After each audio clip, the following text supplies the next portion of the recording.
Mmoja katika wanavyoni apiga mfano wa maisha yetu yalivyo mafupi na mfano wa dunia yetu na akhira yetu. Asema kulikuwa na jamii fulani huko nyuma, mfalme wao huchaguliwa na baraza la wazee. Lile baraza humchagua kijana wanaomuona akili yake razini, yuko sawa.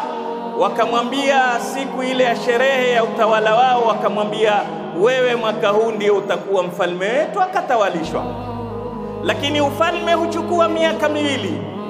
Baada ya miaka miwili yule anaondoshwa kwenye ufalme, anachaguliwa mwingine.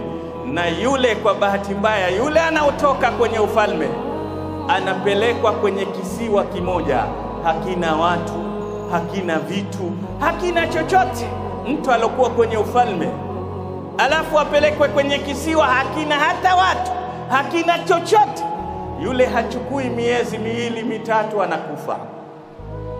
Sasa kila kijana ana hadhari asichaguliwe kuwa mfalme, maana akichaguliwa kuwa mfalme ndio ameshatangaziwa kifo. Kijana mmoja mwema anaoishi na mzazi wake yatima mpaka amefika wakati yeye ndiye anamlea mzazi wake. Siku moja akaitwa na baraza, akaambiwa wewe mwaka huu ndiye mfalme wetu, tutakuchagua. Alirudi kwao, na ukikataa unanyongwa siku ile ya sherehe. Mama amuuliza mtoto, una nini mwanangu mpendwa, mbona walia? Asema nimechaguliwa kuwa mfalme. Kheri, amwambia mama kheri, baada ya miaka miwili natupwa kisiwani nenda kufa. Amwambia hutupwi. Asema mimi siwezi kungojea kifo cha polepole, kifo cha Shakahola sikiwezi kifo cha Shakahola. Mimi kifo changu heri ni nyongwe kuliko kwenda kutupwa kisiwani baada ya miaka miwili. Amwambia hutupwi, mimi ndiye mzazi wako, tia amri yangu. Mtoto mwema akubali, achaguliwa mfalme. Akirudi imevalishwa mataji yake, mama nishachaguliwa mfalme. Amwambia sasa we ni mfalme wa nchi hii, una uhuru wa kufanya unalotaka. Wanaokosea mahabusu wapeleke wakakijenge kisiwa, wakulima walime, wengine wajenge nyumba nzuri, wavuvi, peleka kila mtu pale, wanyama kisiwa kiwe kizuri. Baada ya miaka miwili alipoondoshwa kutupwa kisiwani, kimekuwa ni kisiwa bora cha utalii.